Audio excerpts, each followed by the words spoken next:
Were manners taught on manors? Was Shakespeare's Hamlet ever put on in medieval hamlets? Was the manor house always built on a hill so the lord could look down upon his serfs? These and other questions will be answered right after this.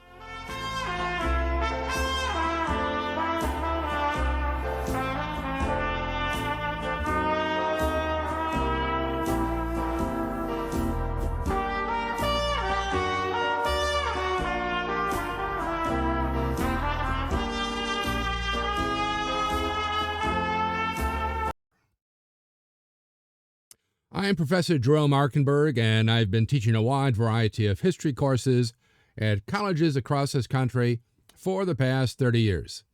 In this video, I'm going to tell you about manors, villages, and the differences between them.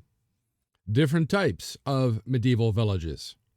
Stewards, bailiffs, reeves, and other manorial officers.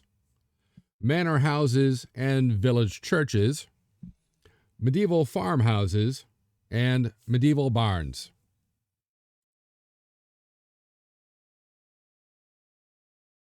At the end, I'll have the wrap-up quote on this video, so be sure to stick around for it. But first, make sure to click like, share, and especially subscribe, and that little bell thingy, so I can continue to bring you more great videos just like this one.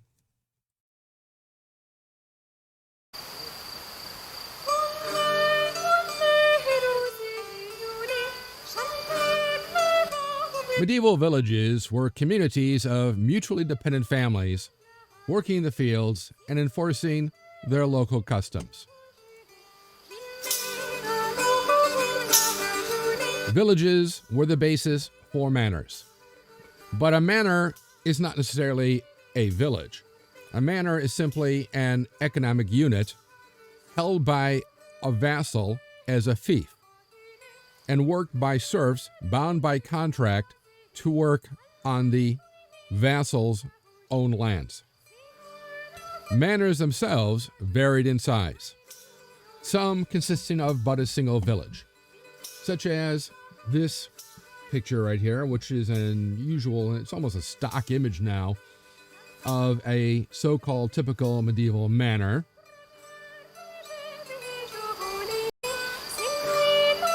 The typical medieval manor of being one village and one manor, but they tend to be more typical of this. 1, 2, 3, 4, 5 villages. Sometimes a manor can consist of hundreds of villages, widely separated. For example, you could have a manor in Normandy and have it in southern England, and part of it is also up in northern England. Plus, a village might be divided among more than one manor. Because why? Well, manors can be sold, mortgaged, leased, bequeathed, and inheritance especially, and gifted, but inheritance especially can screw things up. So bits go to this person, bits go to this person, bits to somebody else. This might be controlled, a gift might be controlled partially by some monastery. Another part might have been given to the king for a favor. So it could be that one village, it might be divided up so that every house in the village belongs to a different manor.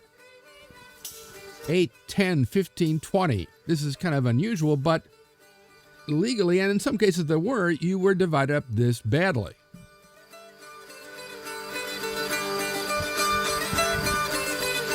Manorialism, which is all about manors and their economy, developed from a fusion of late antiquities estate economy combined with Germanic ideas of property ownership, such that lords of manors held extensive jurisdiction over the peasants, both free and serf, on their domain, but normally respected manorial customs.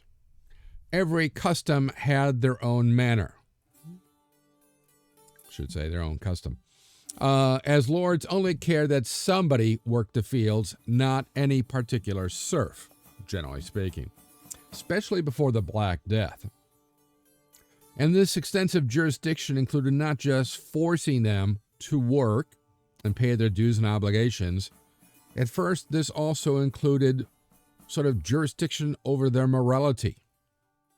Where the church didn't step in, or the word church did not have a procedure yet, the lords would step in. And every manor had its own court. Some villages, actually most villages, had their own court too. Sometimes these overlap, but again, if a village is divided among several different manors, how do you combine village life? Well, that's where the village court comes in. Some manors, but not all, had a manor house. Some might have a castle, but some might just have a manor house. So it could be, this is kind of a castle here, but some might be just a manor house like this, or like this, and this would be the interior of a manor house in the late 15th century. Fairly prosperous because this is a dedicated table instead of just planks on trestles, which was more usual. In theory, this is where the lord of the manor lived, though of course, if the manor consists of several villages, many villages, where does the lord stay? He or she may stay in one particular manor house, but they also may travel around from one manor house to another, much as the king traveled from one of his castles to another. It was easier in this age to go to where the food was than to have the food brought to where the lord was. And if the lord was away, let's say he's on campaign for some war, he's on a pilgrimage, he's over at the capital for a parliament, well, this might be where the steward stayed. And what is a steward? Manors are managed by the lord's steward. So the steward has overall management control, though the steward will still, the steward wants to introduce new types of crops and new types of farming methods. He's going to run smack dab into resistance, the resistance of the peasants, even the serfs, who do this.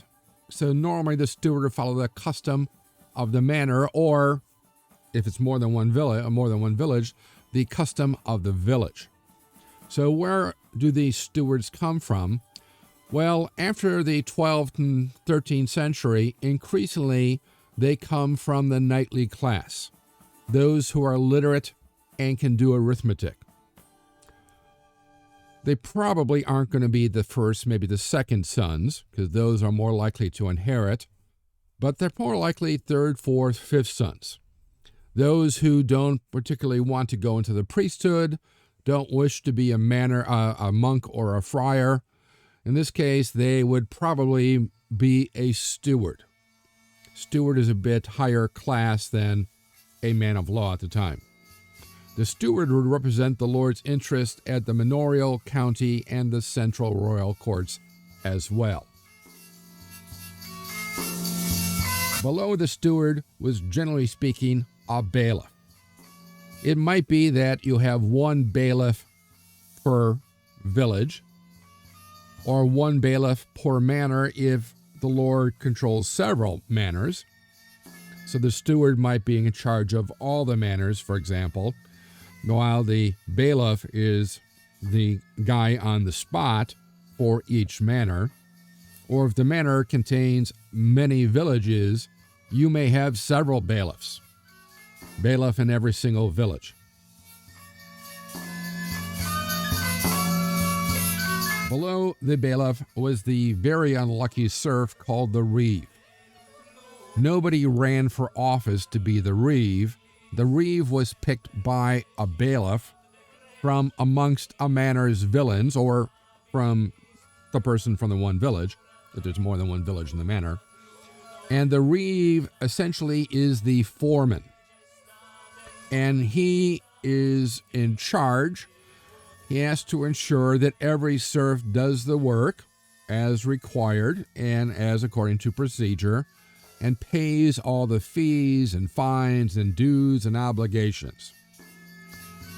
Which means he becomes the most hated man in the village. Much more hated, say, than the local miller.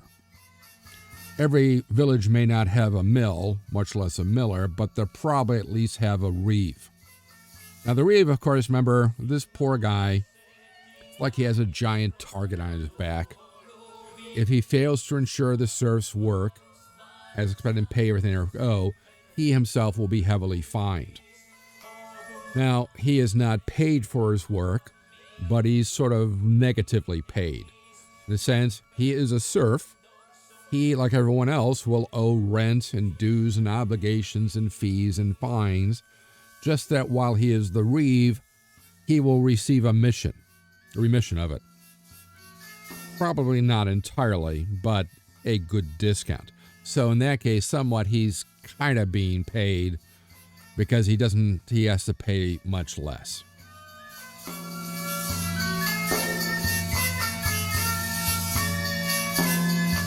The size of each village was related to the extent and kind of the fields, the soil, the climate, the water supply, the kind of crops that are cultivated.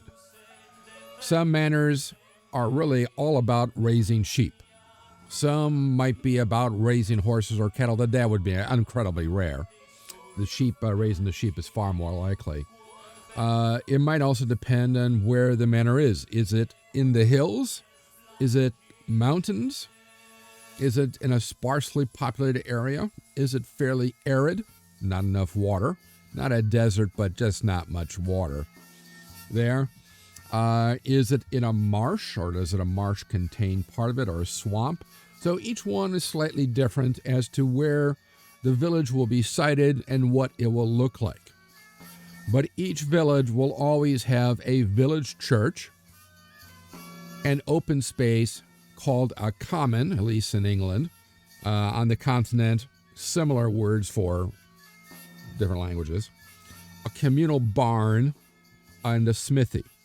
It might also have a mill, but not always. Villages took several forms. Again, like I said, every village is slightly different depending on where it's sited, but there tend to be certain patterns. And once roads begin to emerge, or lanes or whatever, people would align their houses along them, usually in the most convenient way for the movement of both animals and carts. So one example is the Spindle village, which, if you don't know, if you are spinning yarn on a spinning wheel, you would put the yarn on a thing called a spindle. And it would actually kind of look like this, though this isn't really much of the characteristic spindle village. Your typical spindle village is like this one. The houses are slightly set back to enclose an elongated spindle-shaped village green or village common. This is the German town of Malkendorf, and this is Angersdorf, which is slightly different, but they do look very similar. Notice the stuff is in between. This, again, kind of looks like a spindle village because the spindle itself will look like this or like this. But normally, of course, the village common, the green, would be in the middle. And on this village common, that's where cattle graze at will. It's a common for all the villagers' animals to graze. Geese would wander, maybe ducks and chicken. There might be a pond, at least a well.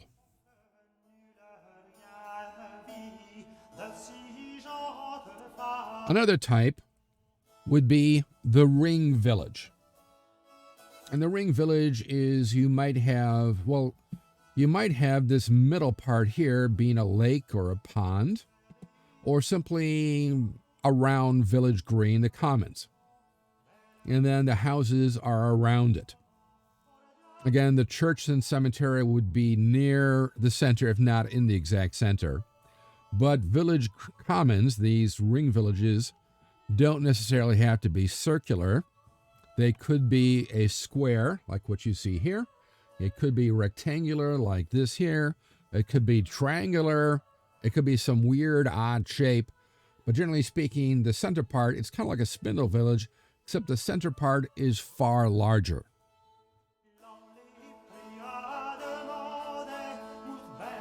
Then there is the street village, which centers on a central road, which you see here, Teggensdorf in Germany. This is Warham Percy in England. Now, originally, this is probably all heavily forested. So you just have a road of some type through the forest, and then the houses are lined on either side, and then their strips of land, their crofts, and their vergates will simply go far back, kind of like this one. You see it go back like this. Of course, once the trees are all cut down, the plan is already set, so it will simply continue with this plan.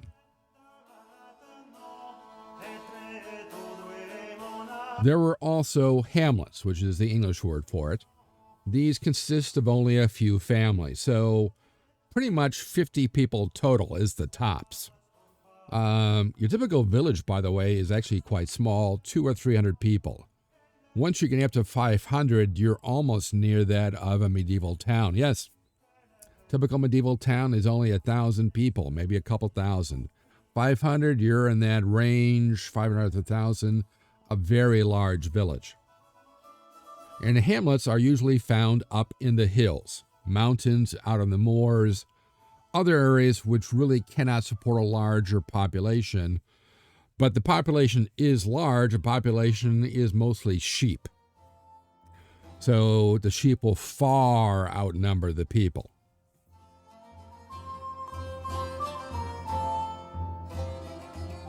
Now, of course, since all of medieval Europe, pretty much 99%, 98, 99, is Catholic, every village will have a village church. Not necessarily every hamlet. You might have a central village around which many hamlets congregate. Then people would trek off 1, 2, 3, maybe 5 miles tops and walk to the village church on Sunday.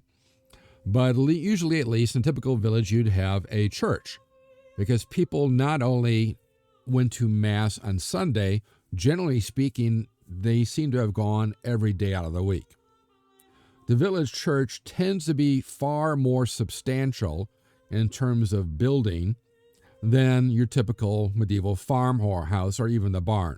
These are usually built of brick or stone, especially in the early Middle Ages or on a frontier zone, a marcher zone, where you tend to have more attacks by invaders, barbarians, Vikings, Tatars, Mongols, whatever. So the church, being stone or brick, would essentially give protection to the villagers, especially a village that has no substantial manor house, much less a castle. As in towns and cities, the church would have been the focus of social life. There were various village associations, fraternities. What kind of fraternities you're looking at, look at the video on that. Anyway, they would meet there, and they might often build their own special chapel within as a special place of worship. This is more likely in a very large village, those of 500 people or more. And you see here, of course, this is your typical village plan. The priest and or, if it's like monks in the neighbor area, would sit here. This is their special area, where the rest of the congregation are out beyond what's often called the rood screen. And again, you find more about this in my video on monasteries and monastic churches. Note, most of these churches, this one's a bit unusual because it has pews. Most do not in the Middle Ages. You either stood or kneeled. You don't sit during the service. Most medieval houses, the farmhouses, were built of wood or stone. Stone or brick predominate in Southern Europe, timber in Northern Europe. Mostly because in Northern Europe, if you try to build it out of mud brick, the mud brick will crumble readily in the damp climate. Too much danged rain and snow. Here are several models. This is your typical crock house because these timbers, they're somewhat bent by various means. Woodworkers know how to do this, but they're hopefully more naturally like this from a tree and then joined together. This is a crock house. Notice, of course, this is a slightly different one, as is this one. But most of these, besides having the house, the living quarters, they would also have storage area for the family stores and the family's animals. So in this one here, you've got actually 4 doors. One door, the last 3 doors. You would go in here where the stores are kept, and to the right would be the living quarter. There's usually no back door. You could also go straight here to find your cattle, which is great in the wintertime or when it's raining. You don't have to go outside to feed them or milk them. Pigs, unfortunately, you do, probably because they're just too messy. This is a typical house from Swabia, which is southwestern Germany, now Baden-Württemberg. Again, farm equipment going through here. This part is your living quarters, and the cattle, horses, stores are here. And your typical crock house, again, only one entrance, the front door. This area here is for stores or animals. Here is where the people live, and notice there's no chimney yet. This is the family hearth.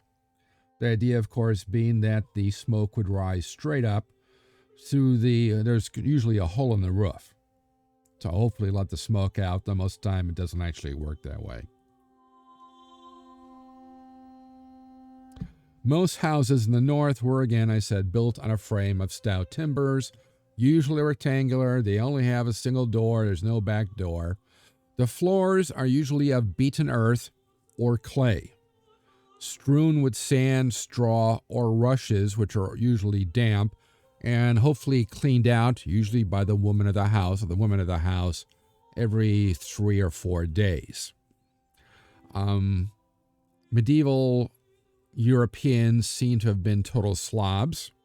Houses that were excavated, were abandoned, later excavated, they've done this stuff, and it looks like a lot of the stuff when they clean, crumbs and other stuff, some of it would just be put on the ground for animals to chew, and others would just be swept off the table and just land on the dirt, and people would just, over the years, compact the junk into the dirt floor. They did have a straw thatched roof, which, if done correctly, was waterproof and would last centuries. Though again, normally you'd have a little hole in the top somewhere so that the smoke would leave.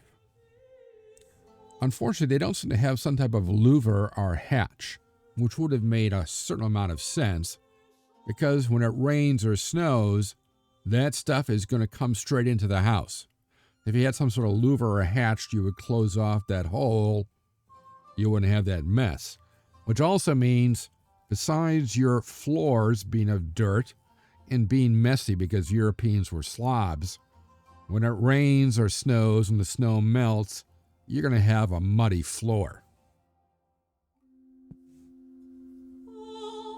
Now, parasites, rats, and lice were everywhere, especially in the thatch. It was not unusual for them to drop down upon you, mostly while you're sleeping, to try to take a bite out of you. There were also sometimes even birds in there. But some of the parasites, rats, and lice would also live in the walls. These are incredibly flimsy walls. They are made of what's called wattle and daub. The wattle is these little sticks, which are put together kind of like a basket weave. And then the daub is usually a cob, C-O-B-B, double B, of mud and feces. Yes, you heard me right. It's mud and shit, both animal and human. This, by the way, is found around the world. It's not that unusual. So it's kind of an adobe house. It's made of mud, but apparently the shit has a nice binding quality that the mud doesn't have. So the mud is less likely to fall off. Now, of course, after a while, The house would be hopefully whitewashed. Take some lime and wash it on the outside. So it'd be like this. And after a while, the smell would disappear. Though remember, if you're living in one of these, the whole farm village is going to smell. You yourself will probably smell because you're probably only going to wash your clothing 2 times a year, maybe 3.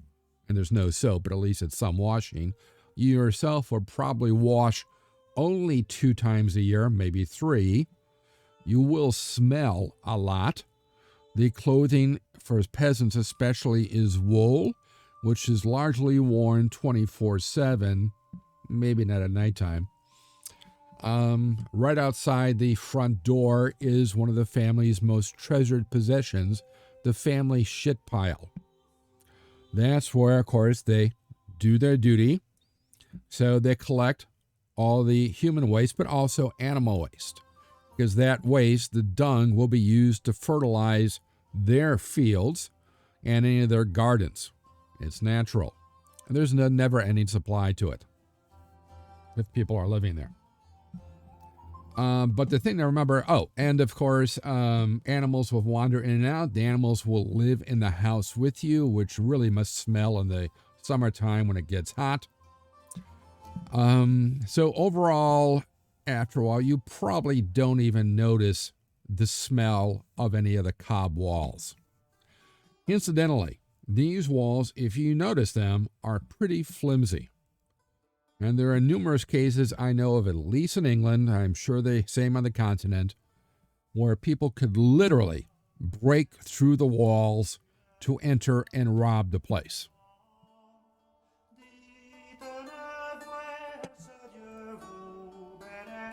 From the 15th century, the very late Middle Ages, a new type of floor plan emerged for your typical farmhouse. Starts in England, you find it in the rest of Europe as well. It's a 2-room plan, which, by the way, if you know anything about American history, for example, when these settlers come to live in America from England, they followed this same plan for their first houses. So you have a large room serving as a living room or a hall, and a small bedroom called a bower, often on the other side.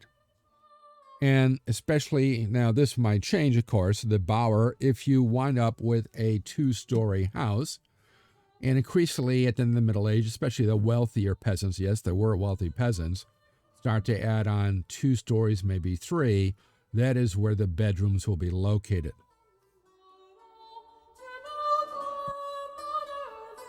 Until the 12th century, as I mentioned, the only source of heat was an open hearth set in the middle of the hall, which is kind of what you see here. In theory, the smoke will drift straight up through that hole in the roof, like this, and they would hang bacon and maybe ham in the rafters to cure, mostly because the real smokehouse requires a lot of wood, and most peasants don't have access to that much wood. Then in the 12th century, somebody invents the chimney, which I talk about more in my video on cities and towns. This seems to be in Europe somewhere. I'm not sure where. I'm not sure anybody knows where. As I mentioned, the first chimneys were made out of wood. Not a really good idea. And then they switched, let's make it out of stone or brick, but they attached it to the rest of the house by wooden beams and timbers. Also a bad idea. Eventually, it just becomes attached on its own, just brick or stone.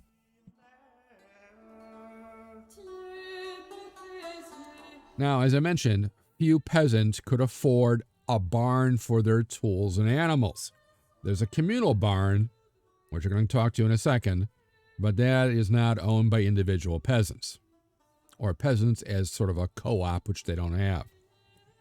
So normally they keep the tools in the house with them. So if you've got a plow, which is kind of rare, the plow would be in the house with you, as does your animals. If you have cows, a bull, sheep, goats, a horse, they will live in the house with you, normally in a separate walled off area. Note this one in particular, there is no separate walled off area. This is your typical Anglo-Saxon house, which didn't yet do that. But more typical would be, well, this is a different thing where the person is spinning, a spinster, but this might be where a horse might be kept or animals. Of course, the idea is certainly you can't leave the animals outside, especially in the wintertime. And if it is winter, you don't have to trek out to the barn to deal with it because the animals are inside your house. Oh yeah, it's easy to, if you have cows or sheep or goats, to milk them there. And of course, to feed them as well. By the way, even though the family dung pile is outside the front door, if it's in the wintertime or it is raining, you will be doing your duty inside the house and then carry the shit out. It doesn't usually have its own chamber pot. Pick up the shit with a shovel and later, hopefully when it's not as rainy or if you have a good throwing arm, stick it out there in the family dung pile. Now, as I said, there were communal barns, sometimes called a tithe barn. Here, the grain, produce, and animals belonging to the manorial lord was kept, and any tool. So if the lord owns the plow or the harrow, that's where it would go. Also called a tithe barn because normally the peasants had to do work on the village priest's land. The village priest rarely did the work himself. And so all the grain, produce, animals, and or tools that belonged to the village church, didn't belong to the priest itself. It was sort of attached to the church. That would also be kept there. These tend to be more substantial buildings, much larger, of course. So what you see here, example, this is, there's two other famous ones that have survived in England. This is Cliff Manor Barn. Though how it survived, considering it's made entirely of wood, is a good question. Great Coxwold Tithe Barn is more likely. It's all stone. The thatch simply has to be replaced every few hundred years. And it's kind of a model of what they would look like. So, cleanliness is next to godliness was not the rule in the Middle Ages. Because their houses, especially in the countryside, but even those in the towns, were dens of fetid and offensive smells. Did I mention unswept waste and food on the floor? If you've got the rushes, at least they'll hopefully be cleaned up and tossed out every 3 or 4 days, hopefully. You would have ever-present soot and smoke, especially on the rafters of the roof. Open latrines, or at least the family dung pile, would be right out in front, say right about here. Of course, I mentioned the dung used to fertilize the fields and gardens. Notice in this one is typical. You at least have a place up here for storage. Children might also go to sleep up here. You notice that you've got the cow. The stable is also part of the house. You simply, the one entrance, you go here, then either go left, in this case, to the living quarters, or right to the stable. And now they do have a door sill, sort of a raised area of wood, so that if there is sort of a flood or rain, the water won't immediately drain into the house. At least they got something. But normally it's kept open, and the family, the ducks, the geese, the chicken, the goats, whatever, they allow them to wander in and eat whatever you got down here, including any dogs. These people really, this is a bit misnomer, they really don't have individual beds. It's more like maybe a slab of stone, or simply a sack of straw that they would sleep on. Now, if you're a wealthier peasant, they probably would have a bed.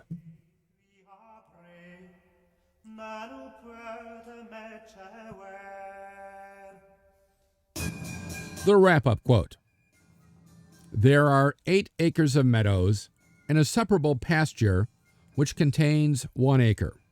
Likewise, there are 3 water mills, a common fish pond with a fish weir on the bank of the Nain River, which begins at Wild Lake and extends to the mill of Newton, and contains in length 2 leagues, and a ferry with a boat. Of the manor house, on the western side is a worthy bed. One bed. On the ground, a stone chimney, a wardrobe, and a certain other small chamber. At the eastern end is a pantry and a buttery. Between the hall and the chapel is a side room. There is a decent chapel covered with tiles, a portable altar, and a small cross. In the hall are 4 tables on trestles. There are likewise a good kitchen, well covered with tiles, with a furnace and ovens, one large, the other small, for cakes, 2 tables, and alongside the kitchen a small house for baking. Also a new granary covered with oak shingles, and a building in which the dairy is contained, though it is divided. Likewise a chamber suitable for clergymen and an inner chamber. Also a hen house. These are within the inner gate. Likewise outside of that gate are an old house for the servants, a good stable long and divided, and to the east of the principal building, beyond the smaller stable, a solar for the use of the servants. Also a building in which is contained a bed, also 2 barns, one for wheat and one for oats. These buildings are enclosed with a moat, a wall, and a hedge. Beyond the middle gate is a good barn, and a stable of cows, and another stable for oxen, these, however, old and ruinous. Also beyond the outer gate is a pigsty. This is from the Survey of All Walton Manor, compiled in 1279. So, let me know what you think of this quote in the comment section below. Also, what you liked about this video, and what other historical topics or subjects you'd like to see in future videos. Be sure to click like, share, and especially subscribe, as it will help me bring you more great videos, and click on that little bell thingy so you'll know when the next History Waits for No One video is posted. If you want to know more, there are recommended studies on this topic in the description below, along with other ways to connect with me. Thanks for watching, and I'll see you in the past.